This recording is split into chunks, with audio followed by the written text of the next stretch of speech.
This video is brought to you by Evoto, a professional AI photo editor that allows you to perform routine tasks quickly and sync your edits to other photos in just seconds.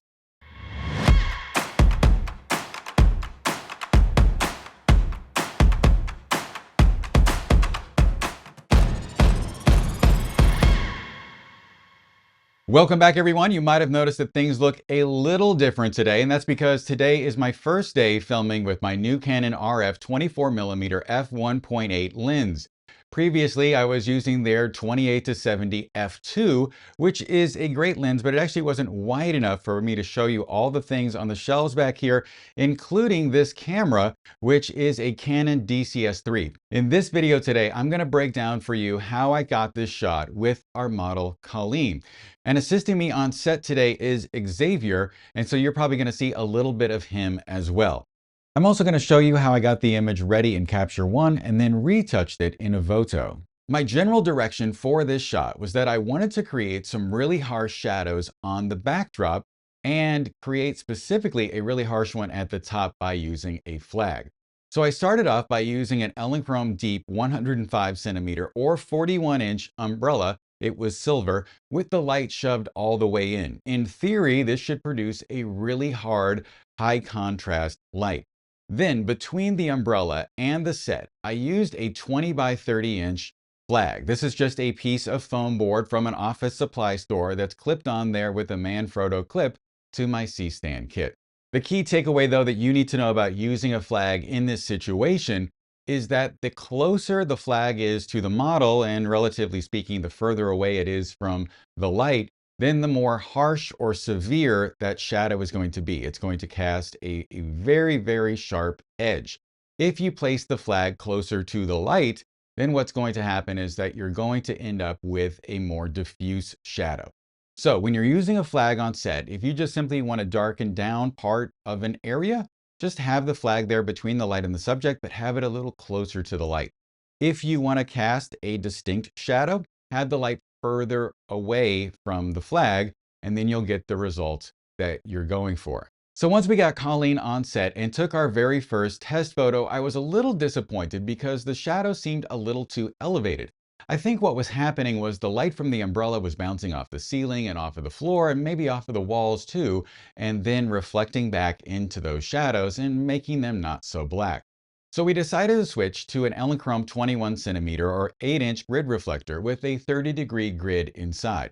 You could use a 7-inch reflector or 15 centimeters. That would be fine as well. In this instance, I don't think that size really matters. Also, if you're interested in checking out any of the gear that I'm using today, there will be links on screen and in the description, and I would really appreciate it if you clicked on those links because it really helps support me. Even if you are not interested in buying these exact products, those clicks still help. We took our next test shot and I found out that the shadows were still a little too elevated. And I think what was happening was light was bouncing off of the white sweep on the floor and then coming back up there into the shadows. So we decided to switch over to using a crimson backdrop. Then we took a test frame and Xavier brought up that he felt that the light looked a little too restricted and was sort of creating a circular pool of light on the backdrop. And I agreed with him because what I was going for was a really bright lower half of the frame and then a dark top half of the frame. So we ended up taking the 30-degree grid out, and I thought in my brilliance that we should use a 20-degree grid because that would be less restricted. Of course, it's totally the opposite. I don't know what I was thinking, but we ended up taking the 20-degree grid out too, and then the shot looked a lot better. I also added a fan to sort of blow her hair into the wind or create some wind, but it really didn't do much, and so I probably could have just avoided it. Then I switched from the Canon 85mm f1.2 lens to the 28-70mm f2 because I just wanted a little more width in my shot. Then I realized that we needed to move the flag over as well, so we brought it over to the right so we got more coverage across the top of our background.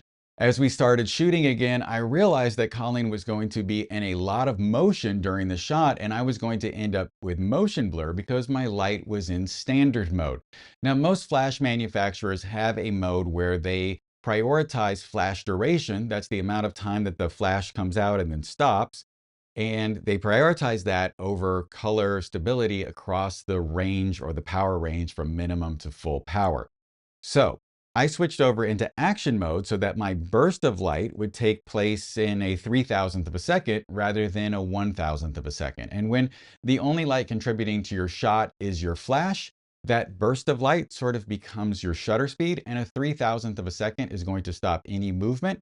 And as you can see here in this comparison, I had blurry hair when I was in standard mode, and then I had frozen hair when I was in action mode. As we continue to test, we realized that her pose shouldn't include her putting her hand over her head, because what was occurring was that her black sleeve was blending into the background, and then her hand was in the shadow, and it just looked a little dark and was blending in awkwardly to the background. So we decided that all of her poses should include her hands sort of at about shoulder height or below. The next thing I did was I ended up zooming out to about 50 millimeters because I kept chopping off one of her hands and I just wanted to capture the full width of the background. And I knew that I would end up just extending it in post towards the top and also towards the side. Then we moved the light more towards the wall in order to switch from butterfly lighting to loop lighting. I just wanted a little more shape from the light there on her face. And once we had the light nailed down, I shot a few more photos and ended up with this one right here. Okay, now I want to talk about the post-production. So I've got the photo in Capture One. I'm just going to go over what I did to the image here. So the first thing I'm going to do is I'm going to change the contrast curve from auto to high contrast. And the reason for that is I wanted this image to be nice and punchy. So I want that nice sort of crisp look. I'm going to hit the H button here and double click on her face just so you can see how that looks. Here it is in auto, which normally is film standard. And then here it is in high contrast. So it just gives it a little more punch. Then coming down here, you'll notice that the white balance is as shot, and that's 6189 Kelvin and 1.7 magenta. I probably turned it up a little bit on set because I knew that I was using a silver reflector, and when I'm using a modifier like this, it actually doesn't warm or cool the light, and usually the light is around this temperature without a modifier, give or take. It really doesn't matter. What you want to do is just warm it up or cool it down until you get the skin tone to look the way that you want it to look. I felt the image was a little dark, so I just brought the exposure here up to 0.24, and I think that looks fairly good. Now, the next thing that I noticed, and I'll zoom out to show you, is that the lower right-hand quadrant is a little bit too bright. So I'm going to add an adjustment layer. I'm going to grab the gradient tool here, and I'm just going to drag from the bottom right up here towards her torso. Then what I'm going to do is I'm going to pull the brightness down or the exposure down to 0.17. And then I'm going to pull the brightness down to -7.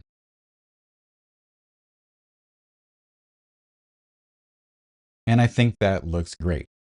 Let me bring up the before and after here for you. So here it is before, and here it is after. So before and after. We're just giving it a little bit of punch.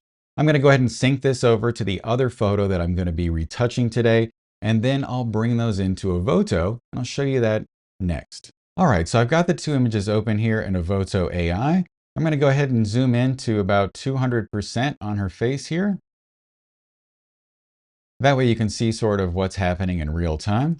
I'm going to go ahead and bring the dark circle correction here up to 42. Now, Colleen has really great skin, and we want to preserve all these freckles, so we're going to be using kind of a light retouch today. The next thing I'm going to do is come down here to the makeup panel, and I'm going to pull up the highlight to 100% and the contour to 100%. I just want to sort of do what you would do with makeup, sort of darken those darker areas and brighten those highlights a little bit. Here's what it looks like after, and here's what it looks like before. So we're just getting a little more shape there on the face. The next thing I'm going to do is one of the more powerful tools here in Evoto, and that is I'm going to clean up the backdrop. So I'm going to click on the backdrop panel over here. I'm going to zoom out to fit again, just so you can see what's going on. I'm going to click on Clean Solid Backdrop, and I'm going to change this to Solid Backdrop. Then the amount slider below will be set to 100. Here it is, instantly. You can see what's happened. So here it is after, and here it is before. This is what I love about this program. It's like magic every time. Next thing I'm going to do is I'm going to use the color banding tool here just to sort of remove any banding that might exist. I don't see any, but we can just be, safe about it. I'm going to turn on solid backdrop. I'm going to turn on the color banding removal. I'm going to change the backdrop to solid, and we're going to see it here after and before. So I'm not sure if that did anything, but doesn't hurt. Then I'll bring up the background enhancement to 100%. And I'll zoom out here so you can see that. Here it was without the enhancement. Here it was after. We just got some nice saturation going here. And here's the before, and here's the after. So now I'm going to show you one of the more powerful tools in Evoto that they just added, and that is the clothing de-wrinkle tool. So I'm going to click over to that panel. It's actually called Clothes and Accessories Touch Up. That's what the panel's called. I'm going to grab the de-wrinkle clothing slider. Actually, I'm going to zoom into 100% so you can sort of see here in real time what it's going to look like on her top. And I'm going to grab the de-wrinkle clothing slider and pull it over to 100. And you'll see almost instantly that it takes out most of the wrinkles on her shirt. It leaves some of them there, but it looks fairly natural. Here it is before. And here it is after. That's a really big change. If you don't like some of the things it's doing with the wrinkle removal, you can change the remove fine wrinkle slider, and you can change the coarse wrinkle slider as well to get it to be, what you would like it to be. But this works out perfect at 100. Then I'm going to go back out here to fit. I'm just going to select my next image over here. I'm going to go ahead and I'm going to click sync. And that's going to sync our corrections to this other image.